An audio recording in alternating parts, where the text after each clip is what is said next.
Dears, আজ আমি তোমাদের অষ্টম শ্রেণীর যে 2022 সালের জানুয়ারির মডেল অ্যাক্টিভিটি টাস্ক সেটা সম্পর্কে আলোচনা করব। তো ওয়েলকাম টু মাই চ্যানেল। অষ্টম শ্রেণীর যে মডেল অ্যাক্টিভিটি টাস্ক তাতে পূর্ণমান যে 20 নম্বরের অবজেক্টিভ আছে সেটা আমি এখন তোমাদের সামনে আলোচনা করছি। তো দেখো, অষ্টম শ্রেণীর প্রথম যে একের দাগে আছে শূন্যস্থান পূরণ করো। কয়ের প্রশ্ন, ঔরঙ্গজেবের মৃত্যু হয় ড্যাশ খ্রিস্টাব্দে। তো ওই ড্যাশটাই বসবে 1707 খ্রিস্টাব্দে, কারণ ঔরঙ্গজেবের মৃত্যু হয়েছিল 1707 খ্রিস্টাব্দে। ক্ষয়ের প্রশ্ন, পলাশির যুদ্ধ হয় 1757 খ্রিস্টাব্দে। যে ড্যাশটা আছে সেখানে ড্যাশ খ্রিস্টাব্দে, সেটা হবে 1757 খ্রিস্টাব্দের 23শে জুন। পলাশির যুদ্ধ হয়েছিল 1757 খ্রিস্টাব্দে 23শে জুন, বাংলার স্বাধীন নবাব সিরাজউদ্দৌলার সঙ্গে ইংরেজ ইস্ট ইন্ডিয়া কোম্পানির। পরে গয়ের প্রশ্ন আছে, রাজাবলী গ্রন্থটি বা বইটি লিখেছিলেন ড্যাশ। রাজাবলী বইটি লিখেছিলেন মৃত্যুঞ্জয় বিদ্যালঙ্কার 1808 খ্রিস্টাব্দে। পরে প্রশ্ন, ঠিক দুয়ের দাগে আছে ঠিক বা ভুল নির্ণয় করো। তো প্রথমে যে কয়ের প্রশ্ন আছে, উইলিয়াম ওয়েডারবার্ন এর জীবনী লিখেছিলেন অ্যালান অক্টেভিয়ান হিউম। তো এটা মিথ্যা হবে, কারণ অ্যালান অক্টেভিয়ান হিউমের জীবনী রচনা করেছিলেন উইলিয়াম ওয়েডারবার্ন। সেই জন্যই এই প্রশ্নটা ভুল হলো, মানে ঠিক নয়, উত্তরটা হবে ভুল। ক্ষয়ের উত্তর, 1938 খ্রিস্টাব্দে সুভাষচন্দ্র বসু কংগ্রেস সভাপতির পদ ত্যাগ করেছিলেন। তো 1938 খ্রিস্টাব্দে ত্রিপুরা কংগ্রেসের সভাপতি পদে সুভাষচন্দ্র বসু নির্বাচিত হয়েছিলেন। তো সুভাষচন্দ্র বসু যে জাতীয় কংগ্রেসের সভাপতির পদ ত্যাগ করেছিলেন পরের বছর, অর্থাৎ 1939 খ্রিস্টাব্দে। সেই জন্য এইটাও উত্তরটা ভুল হবে। 1939 খ্রিস্টাব্দে তিনি কংগ্রেস সভাপতির পদ ত্যাগ করেছিলেন। গয়ের প্রশ্ন, আধুনিক ইতিহাসের অন্যতম উপাদান হলো ফটোগ্রাফ। অতি অবশ্যই। তো আধুনিক যুগের যে ইতিহাস, সেই ইতিহাস রচনার ক্ষেত্রে ফটোগ্রাফ বা চিত্রলিপি অতি অবশ্যই একটা গুরুত্বপূর্ণ ভূমিকা পালন করে। সেই জন্যই আমাদের গয়ের উত্তরটা ঠিক হবে। তারপর তিনের দাগে আছে স্তম্ভ মেলাও। ক স্তম্ভ ও খ স্তম্ভ। ক স্তম্ভে আছে বাংলার নবাব, দিল্লির সুলতান আর মুঘল সম্রাট। আর খ স্তম্ভে আছে রাজিয়া, আকবর ও সিরাজ ও দৌলা। তো সঠিক উত্তরটা আমি বলছি, তোমরা অতি অবশ্যই খেয়াল রাখো এবং শুনে শুনে লিখে নেবে। বাংলার নবাব সেটা হচ্ছে সিরাজউদ্দৌলা। তারপরে আছে দিল্লির সুলতান, দিল্লির সুলতান না, এটা সুলতানা হবে, দিল্লির সুলতানা রাজিয়া। আর 3 নম্বর আছে মুঘল সম্রাট। মুঘল সম্রাট বা মুঘলদের শ্রেষ্ঠ সম্রাট ছিলেন আকবর। পরের 4 দাগের প্রশ্ন আছে, অতি সংক্ষেপে উত্তর দাও একটি বা দুটি বাক্যে। তো প্রথম প্রশ্ন আছে, সাম্রাজ্যবাদ কি? তো সাম্রাজ্যবাদ কি, এই প্রশ্নটির উত্তর, তো ভিআই লেনিনের মতে পুঁজিবাদের সর্বোচ্চ স্তর হলো সাম্রাজ্যবাদ, বা ভিআই লেনিন বলেছেন যে পুঁজিবাদের সর্বোচ্চ স্তর হলো সাম্রাজ্যবাদ।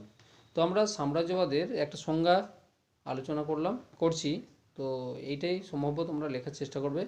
যখন কোনো একটি দেশ, বিশেষত যখন কোনো একটি ক্ষমতাশালী দেশ অসংখ্য দুর্বল দেশের উপর প্রভাব বিস্তার করে, যখন একটি ক্ষমতাশালী দেশ অসংখ্য দুর্বল দেশের উপর প্রভাব বিস্তার করে এবং সেই দেশের ধনসম্পদ কক্ষিগত করে তথা লুণ্ঠন করে এবং মানব সম্পদকেও ধ্বংস করে, পদদলিত করে, নিজেদের কর্তৃত্ব প্রতিষ্ঠা করে। অর্থাৎ যখন কোনো একটি ক্ষমতাশালী দেশ অসংখ্য দুর্বল দেশে প্রভাব বিস্তার করে সেই দেশের ধনসম্পদ লুণ্ঠন, মানব সম্পদকে ধ্বংস, পদদলিত করে নিজের কর্তৃত্ব কায়েম করে নিজে ইচ্ছামতো প্রশাসন পরিচালনা করে, সেই নগ্ন ক্ষমতালোভী যে নীতিটা, সেটাকে বলা হচ্ছে সাম্রাজ্যবাদ। এখানে উদাহরণ হিসেবে আমরা বলতে পারি ভারত ছিল ইংরেজদের সাম্রাজ্য, কারণ তারা ভারত থেকে প্রচুর কিছু জিনিস লুণ্ঠন করে নিয়ে গিয়েছিল। তার মধ্যে যেগুলো ছিল মাটির নিচের সম্পদগুলো এবং মাটির উপরের সম্পদগুলো। মাটির নিচে কী কী ছিল? কয়লা, লোহা, এরকম মূল্যবান সম্পদ। আর মাটির উপরে যে সমস্ত ধরো প্রচুর প্রপার্টি, সম্পদ, সোনা, রূপো, হিরে, তারপরে সেই সঙ্গে সঙ্গে শালকাঠ বা আরও অন্যান্য যে জিনিসগুলো আছে সেগুলো সব তারা সম্পদগুলো লুণ্ঠন করে নিয়ে গেছিলেন। তো ব্রিটিশদের এই যে নীতিটা সেটা হচ্ছে সাম্রাজ্যবাদী নীতি। সেই জন্য তাদের যে নীতিটা তারা অ্যাপ্লাই করেছিল ভারতে সেটা হচ্ছে সাম্রাজ্যবাদ নীতি। তো পরের প্রশ্ন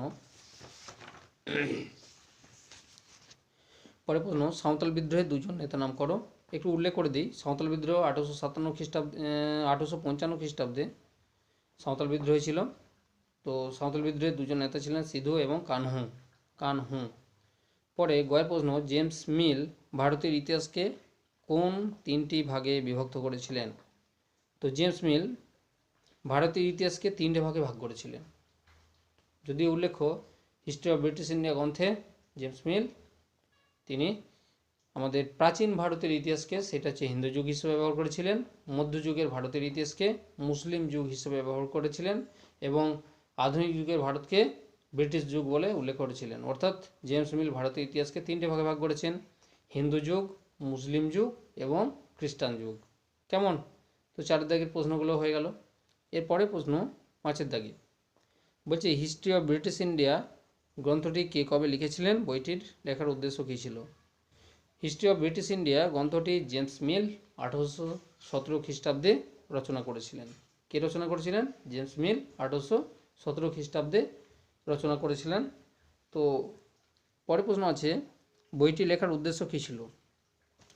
তিনি বইটি লিখেছিলেন, প্রধান উদ্দেশ্য হচ্ছে ভারতে অতীত কথাকে এক জায়গায় জড়ো করা। অর্থাৎ কি না, ভারতের যে অতীত কাহিনীগুলো ছিল সেগুলো এক জায়গায় নির্দিষ্ট আকারে লিপিবদ্ধ করা এবং সেই সঙ্গে সঙ্গে ভারতবর্ষের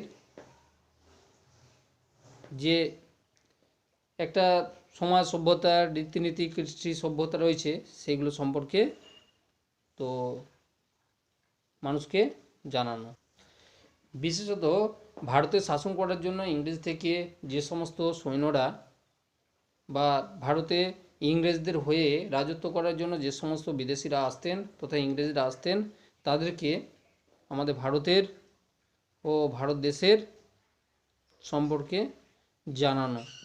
অর্থাৎ ভারতবর্ষের সাধারণ ধারণা পোষণ করে ব্রিটিশ প্রশাসনে নিযুক্ত যে বিদেশিরা তারা ভারতের প্রশাসন সম্পর্কে জানার জন্যই তিনি এই গ্রন্থটি রচনা করেছিলেন। এক কথায় বলতে গেলে ভারতবর্ষের সাধারণ বিষয় যেটা ব্রিটিশ প্রশাসনে নিযুক্ত প্রশাসকরা ছিল তারা জানার জন্যই ভারতের সভ্যতা, রীতিনীতি, কালচার, তারপরে খাদ্যাভ্যাস, আবহাওয়া, জলবায়ু এই সম্পর্কে জানার জন্যই এটি রচনা করেছিলেন। তো অতি অবশ্যই তোমরা দেখতে থাকো। পরবর্তী পর্যায়ে আমি তোমাদের নবম এবং দশম শ্রেণীর যে অ্যাক্টিভিটি টাস্ক সেগুলো তোমাদের অতি অবশ্যই আমি দিয়ে দেবো। আর সবথেকে বড় কথা হচ্ছে আমার যে চ্যানেলটা আছে সেই চ্যানেলে যে সমস্ত প্রশ্নগুলো দিয়েছে তার মধ্যে থেকে এই প্রশ্নগুলো হয়েছে। তো অতি অবশ্যই চ্যানেলটা দেখলে তোমাদের নিজেদের অনেক উপকার হবে। তো আমি এখানে আগামী